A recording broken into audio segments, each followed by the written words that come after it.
This is Bloomberg Law with June Grasso from Bloomberg Radio. Thomas Girardi now sits at the defendant's table in an L.A. courtroom. A far cry from his days as a famous lawyer getting gigantic verdicts for his clients, and portrayed in the Erin Brockovich movie in 2000, and then as the husband of one of the Real Housewives of Beverly Hills. The 85-year-old is being tried for embezzling $15 million from his vulnerable clients to fund his lavish lifestyle. Joining me is trial attorney David Ring of the L.A. firm of Taylor Ring. For people who might not know, tell us about Tom Girardi, the star lawyer, and his reputation. Tom Girardi was a legend in Los Angeles legal circles. He's a plaintiff's trial lawyer. He represented victims of horrific accidents like plane crashes and horrible automobile accidents and things like that. And he'd been a legendary trial lawyer in Los Angeles since the 1980s. He was as big as it gets in Los Angeles. He was politically connected. He was well known to be connected with the courts and the judges, and he was a very powerful man. And so, he was untouchable.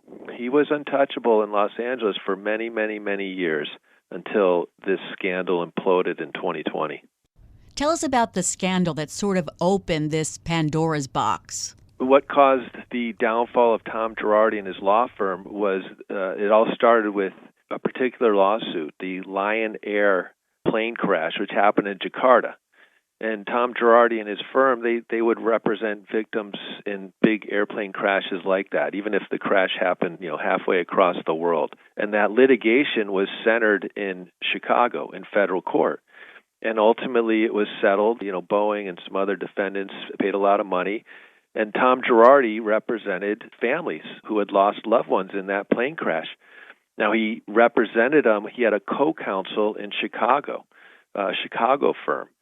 And when the settlement was reached and the money was paid by the defendants, Tom Girardi's firm didn't pay his clients. And one excuse after another, this firm in Chicago started to get very, very upset because clients are supposed to be paid out right away. And so this firm in Chicago went to federal court and said, there is something suspicious going on here. Tom Girardi's firm is not paying out money that they have received to the clients. And the federal court judge got very involved, went ballistic, and basically summoned Tom Girardi and others to court. And it all unfolded there because it was a house of cards, and it all fell apart at that point, and it became clear that Tom Girardi had been stealing money from clients and from his firm. Will you explain the basics of the prosecution's case against him in the L.A. trial? So right now in Los Angeles federal court, Tom Girardi is being prosecuted for wire fraud. And the wire fraud involves, 4 or 5 clients. Look, he defrauded a whole lot more than 4 or 5 clients over the years. But the prosecutors, the U.S. Attorney's Office in Los Angeles has narrowed it down to about 4 or 5 families who basically had their funds, their settlements stolen by Tom Girardi. So he's accused of misappropriation of client funds and wire fraud. And the amount in question in this trial is about $15 million. Again, you look at the long-term wrongdoings by Mr. Girardi, and he absconded with a whole lot more than $15 million, but that's the part of this case that's going on. So he's there in court every day, and the prosecution is close to resting their case, and they've put on these victims who have explained how they weren't given their settlement funds and all the excuses they were given over time. And they've also had witnesses who were the lawyers for these victims after the fact who tried to help them get the money from Girardi, when they weren't being paid. And these lawyers come in and say, the excuses we got were absurd. And so that's what's taking place right now in Los Angeles. Last thing is Tom Girardi will then face another criminal trial in Chicago arising out of what we talked about earlier, the Lion airplane crash. Is it basically like a Ponzi scheme that he allegedly operated? I equate Tom Girardi to Bernie Madoff. The same type of personality, the same type of long-running fraud, just the absolute despicable conduct of stealing from your own clients who you have a duty of loyalty to. And so, yeah, it basically was a Ponzi scheme. What Tom Girardi apparently was doing was he spent extravagantly. We all know he is married to Erica Jane from The Real Housewives, and the amount of money that was flowing from Tom for his lifestyle and for Erica Jane's lifestyle.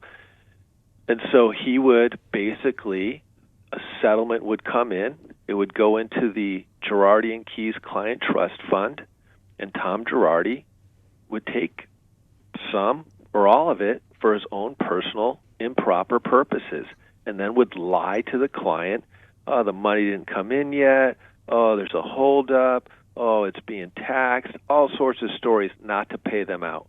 Then when another big settlement came in, okay, he might pay out the person who'd been complaining for a year or two, but now he'd stiff that client from their settlement funds. And so, yeah, basically a Ponzi scheme.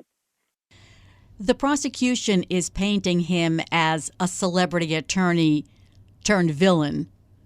But the defendant sitting there in the courtroom is this 85-year-old in mental decline. He's been diagnosed with dementia, lives in a nursing home. So might the jury feel sympathy for him or say, why are they going after him at this point? Here's how that plays out, is because in this particular Los Angeles trial, the crimes that Tom Girardi is being accused of committing date back to 2010. All right? And there's no evidence that he had any real mental decline until about 2020. So he was perfectly fit, 2010 through 2020. He was in courts, he was giving speeches, he was at politicians, fundraisers. Believe me, he was in perfect mental health between 2010 and 2020 when some of these crimes were committed. And it really was only until 2020 when, yeah, he absolutely did have some sort of mental decline. And now they say he has early onset Alzheimer's or dementia, and he does not look well at all in court. But what the prosecution will do and has done is say, you can't look at this man for what he is right now here today. Look at what he's done over the past 15 years, back to 2010, when he was absolutely, positively competent. The defense is blaming the ex-CFO, Christopher Kamen, who's charged with fraud for allegedly stealing from both client accounts and the firm's operating fund. A judge has split Girardi's trial from Kamen's, so that's quite advantageous to Girardi's defense. His lawyer can point at Kamen as the real villain here. Yes. So Tom Girardi really has two main points in his defense in the trial. One is that, he was unfit, he was mentally declining, he had dementia, he didn't know what he was doing, he couldn't have controlled these accounts or this money because he really couldn't even handle his own day-to-day activities. So that's a big part of their defense. And the other part is what you mentioned, that the law firm Girardi and Keys had a chief financial officer named Chris Kamen. And Mr. Kamen is separately charged from Mr. Girardi for crimes that Mr. Kamen committed. And so absolutely, in this case, Tom Girardi's defense is to point the finger at Chris Kamen, the CFO, and say, you know what? He's the guy who is stealing the money. He's the guy who, wreaked havoc on the law firm's financial resources and the client trust accounts. The problem with that is that it's going to become pretty clear that the CFO, Chris Kamen, he was conducting what they've called a side fraud.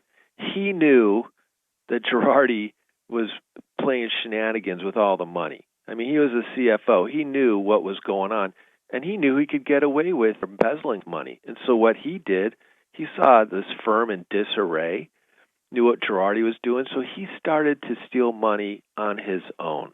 And that's going to be a separate trial down the road against Mr. Kamen, who had fled the country, and they brought him back here. But it certainly gives Tom Girardi's lawyers some arguments in this particular trial. My personal opinion, I don't think it's going to carry the day for Tom Girardi. Apparently, there is some evidence coming in on the fifth day of the trial. There was testimony about a secret bank account that was hidden from Girardi. So the defense is looking at that as evidence showing that Girardi wasn't aware of all that was going on at the firm? I'll tell you what, this very, very, very interesting development in the case, this secret bank account, and we don't know a lot about it yet. It really just surfaced for the first time, in the media at least, in this lawsuit. No one had really heard about this secret bank account before. But what it appears to have been is part of perhaps Chris Kamen's side fraud, where someone set up another bank account at a different bank than the law firm routinely used and was siphoning money over to this other bank account, and we don't really know why. We do know that checks were written out of it. We know clients were paid money out of it. But we also know that it didn't really start until close to 2019 or 2020. And so, again, you got to go back and look at the crimes that are alleged against Girardi, and those date all the way back to 2010 in this case. So again, this secret bank account, very interesting, raises eyebrows for sure, but I don't think it's enough to get Tom Girardi off. So the defense said during opening statements that the trial was going to be technical and boring and inundated the jury with financial documents during one of the cross-examinations. I mean, juries see lots of financial documents in cases all the time, and they also get bored all the time. Is that a really effective strategy? Well, I think you've seen two wildly different approaches from the prosecution and the defense. The prosecution has put on victims who've been, very emotional on the stand because of what they were put through, not only because either they or their loved one was seriously hurt or injured, but then they had to suffer through years of trying to get their settlements from this law firm. So you saw some really human emotions and some really compelling witnesses.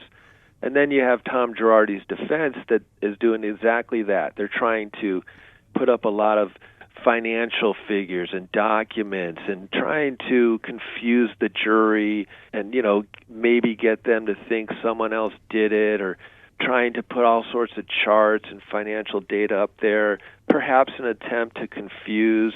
I don't know if their goal is to bore them to death. That wouldn't be a very good strategy, but it certainly is to try to get them confused and to maybe not fully understand where all this money is flowing from.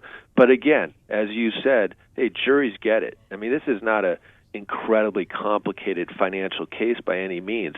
It's easily understood, and the prosecution will make it easily understood.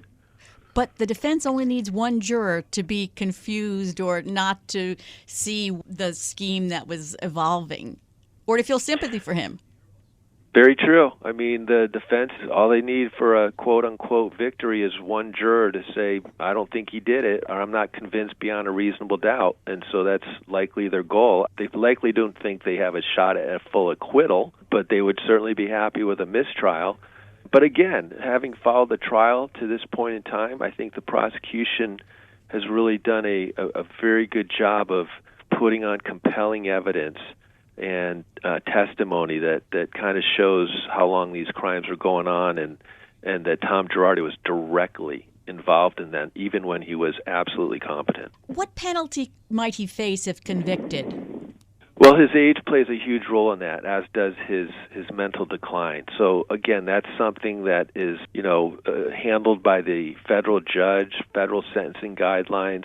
Tom Girardi's in his early 80s. He clearly does have some form of dementia at this point in time. It certainly appears like it. So we don't know. Is the judge going to put him on some sort of house arrest? Is he going to send him to prison? Is he going to send him to some other sort of facility that takes care of him? Unknown at this time. But he's going to get punished for sure.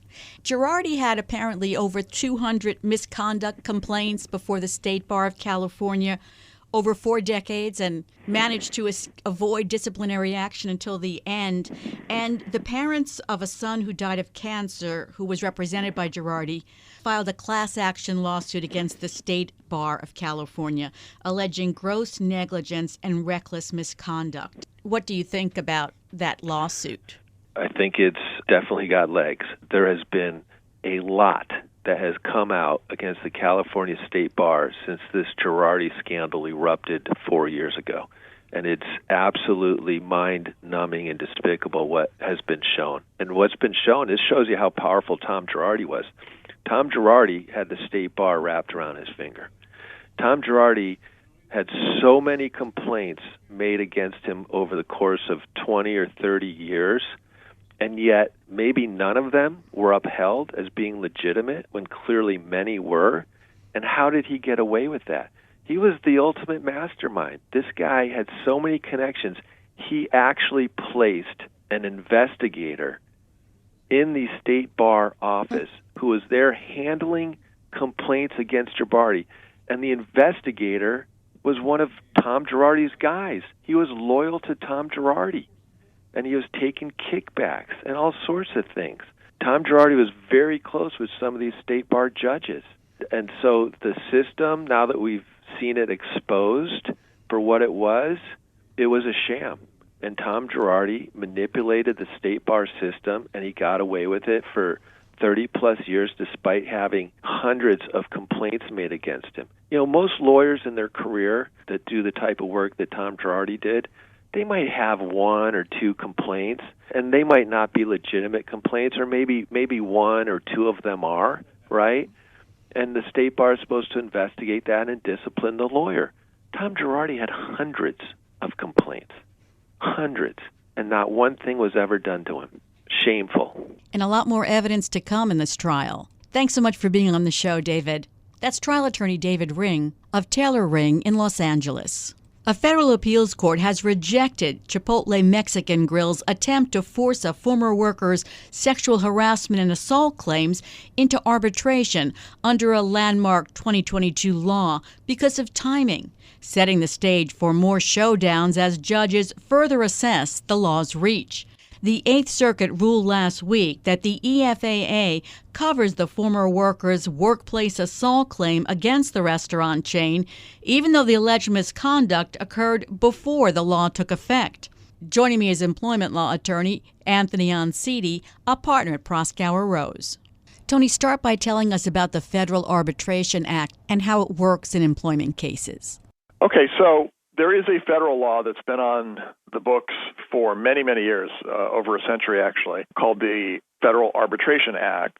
And what that does is essentially permit or indeed compel arbitration both in federal courts and state courts around the country with respect to situations in which, in this instance we're talking about, an employer and an employee have entered into what's called a pre-dispute arbitration agreement. What does that mean? That means that nobody's yet fighting with one another. Both the employee and the employer perhaps have started out their relationship. The employee may have just been hired. And among the other documents that are circulated at the beginning of the relationship, there is what's referred to as an arbitration agreement, which says that if, in fact, we ever have a dispute about anything today or sometime thereafter, you agree and we agree that rather than taking the dispute to court, we will have a private arbitrator or panel of arbitrators, sometimes there are up to 3 arbitrators, decide the dispute that we might have with one another. So that's what an arbitration agreement is, and the Federal Arbitration Act permits that kind of arrangement. What has happened in recent years is that there's been a significant disconnect between the kinds of results that employees who file lawsuits in court get versus the kinds of results they get when they appear in front of an arbitrator. Who are arbitrators? They are typically retired judges or retired practitioners, lawyers, who decide these cases, and they tend, on average, to be less susceptible to passion and prejudice, which sometimes occurs, certainly in employment cases. And they also tend to, although side with the employee or the employer on about the same regularity that would occur in court, the awards tend to be much lower with arbitrators as compared to juries. This has not gone unnoticed by plaintiff lawyers who always take these cases on a contingency fee basis, or almost always, which means they get up to 30, 40, in California, sometimes 50% of what their clients recover. And plaintiff lawyers are not interested in going in front of an arbitrator who might give a quote-unquote reasonable result. What they want to do is they want to hit it out of the park if possible and get a multi-million-dollar verdict, which increasingly is becoming the case, at least in California and some of the other big jurisdictions around the country. And so plaintiff lawyers and the organized consumer trial lawyers bar in California and elsewhere are very, very opposed now to arbitration agreements because they would much prefer to be in front of a jury because they think that a jury is likely to give them a better result or they can extract a better settlement amount if the case is not going to go to an arbitrator and instead is going to go to a jury. Okay, so that's the FAA. Tell us about this amendment to the FAA, the EFAA, standing for Ending Forced Arbitration of Sexual Assault and Sexual Harassment Act.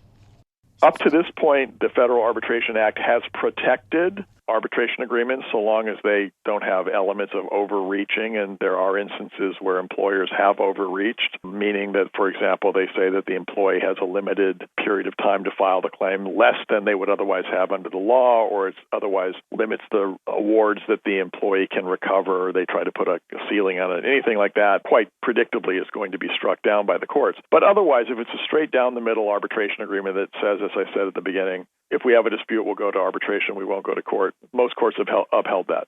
And they've used the Federal Arbitration Act to fend off attacks which have occurred at the legislative level and at the judicial level in states like California against arbitration. That was what the FAA was doing until 2021 when this new act, this amendment to the statute was passed. And this was in direct response to the Me Too movement, which we'll all recall began in the fall, in October, I believe, of 2017 with the Harvey Weinstein revelation. It seems like a long period of time from 2017 to 2021, but sometimes the gears of the legislative machine turn slowly. And so this law gets to Congress in 2021, and essentially what they say is, okay, the FAA will remain in place. It will continue to protect arbitration everywhere in the country, except in cases in which there is a lawsuit involving sexual harassment or sexual assault. And that law became effective on March 3rd, 2022. So since that effective date, any dispute that has arisen anywhere in the country that involves sexual harassment or sexual assault may no longer be compelled to arbitration based upon a pre-dispute arbitration agreement. The parties, they can themselves, after the dispute arises, agree to arbitrate a case. But again, once a lawyer gets involved on the part of the employee, that rarely happens because they're going to want to be in front of a jury. They're not going to want to be in front of an arbitrator. So this Eighth Circuit case is sort of about timing. Tell us about it. Sure. So there's now this Eighth Circuit decision you're referring to. There's also an appellate court opinion in California from January 2024 holding the same, and we're seeing these cases begin to populate among the courts. This is a short-term issue, as you might expect, based upon the statute that we've been talking about. The question that is before the courts and that has so far been decided in favor of employees is exactly what is meant by a dispute when it arises. Because what the statute says, and I think this is an example of, by the way, legislative malpractice. I can't believe that a statute like this would get passed and nobody would have stopped for 25 seconds to think, gee, what do we mean when we say dispute? Maybe we should define that. You really aren't surprised about that?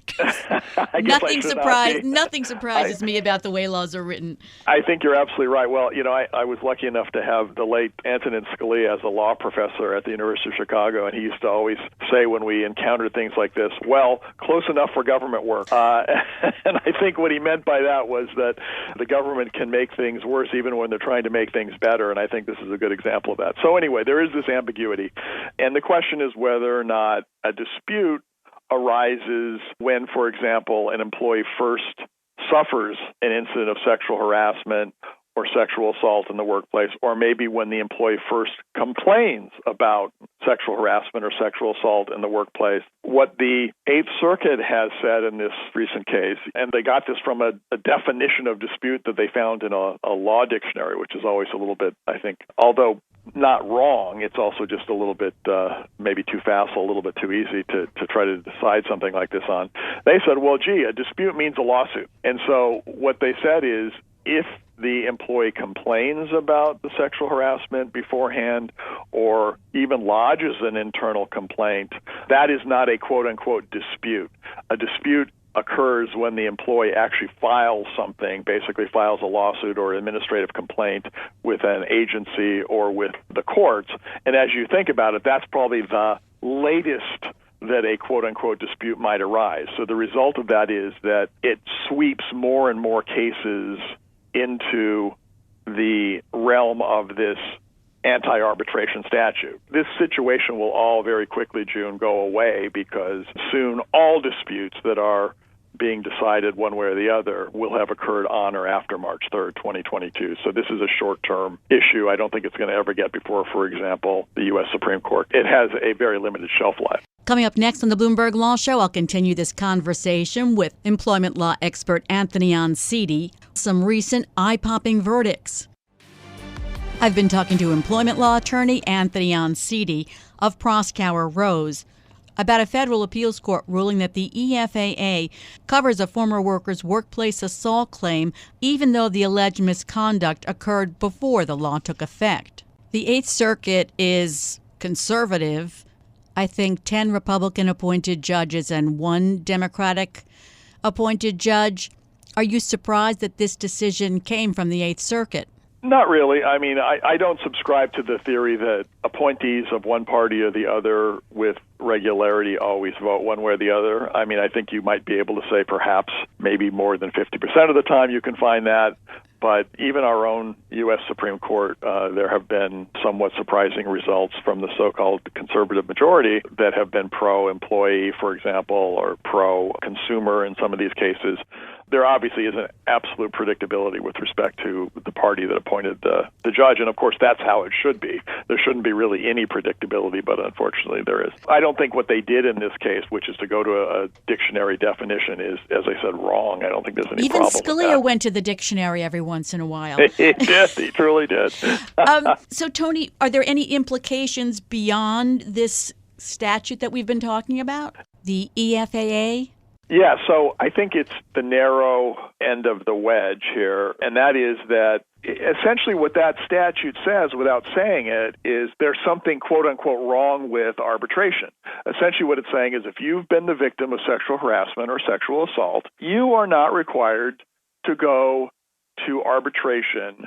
You can go to court. What it doesn't say is, well, what happens if you are the victim of racial harassment? Or what if you are the victim of disability harassment in the workplace, or age harassment or discrimination? There's a whole panoply of other categories that we protect under the law, both state and federal.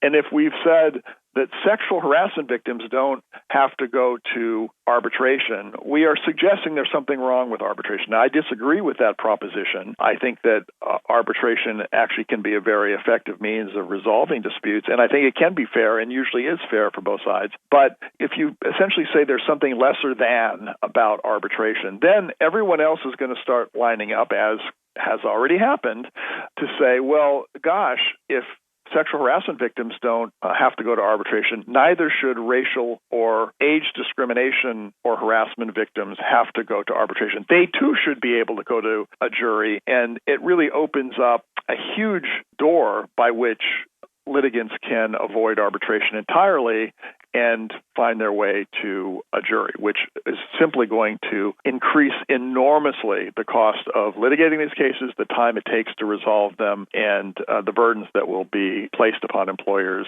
nationwide. The difference of opinion on arbitration between plaintiffs' lawyers and defense lawyers, and never the twain shall meet.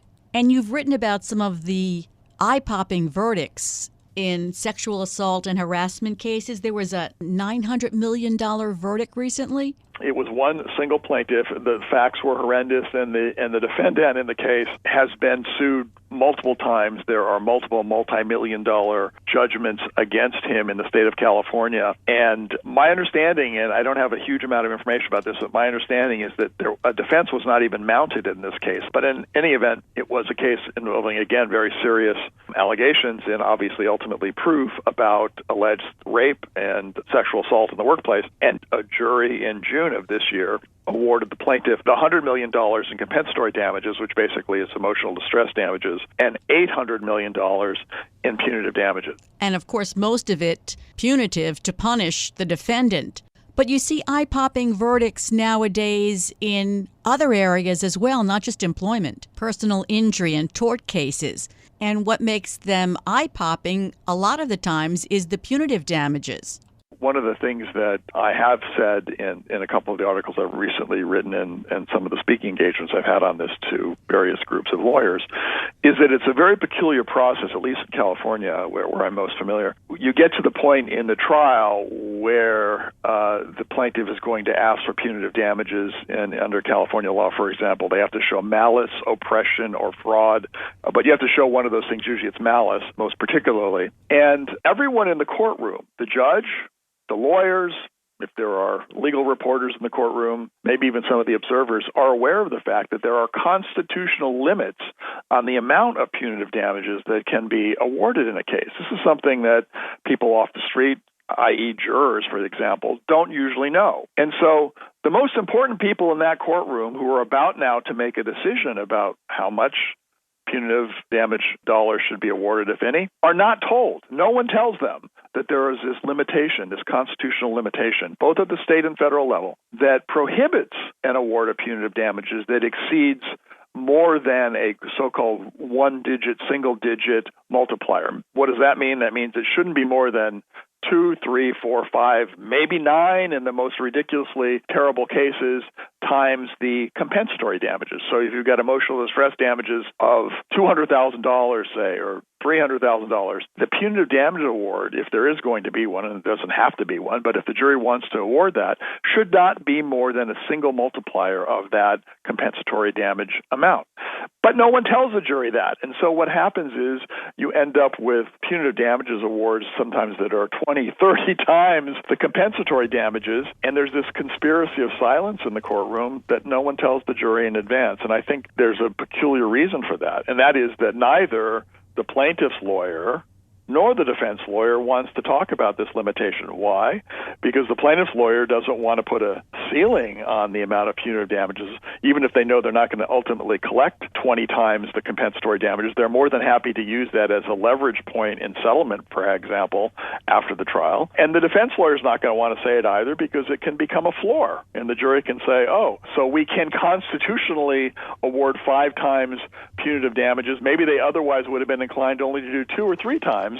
But now they figure, oh, well, I can go to 5 times, and that'll be protected under a constitutional challenge. The other problem that I think defense lawyers have with this, that is talking about these limits, is that there's nothing to stop the jury from inflating the amount of compensatory damages because, for example, an emotional distress damages award, the standards for how you translate the pain and suffering or the emotional distress the employee has suffered into dollars, there's no real reliable way of doing that or even guiding the jury. And so they may end up inflating that compensatory damages amount so that the punitive damages will still be a lower multiple, but the overall judgment could still be very, very high. And I think employers' counsel and defense counsel are reluctant, therefore, for that reason, to talk about those kinds of limits. So I think the judge really should be talking about these issues, or the legislature, or whoever's writing jury instructions, because most jurisdictions, of course, have pattern jury instructions, which are pre-made for trial, and in California, at least, there's no limitation. I know the Supreme Court has spoken about this.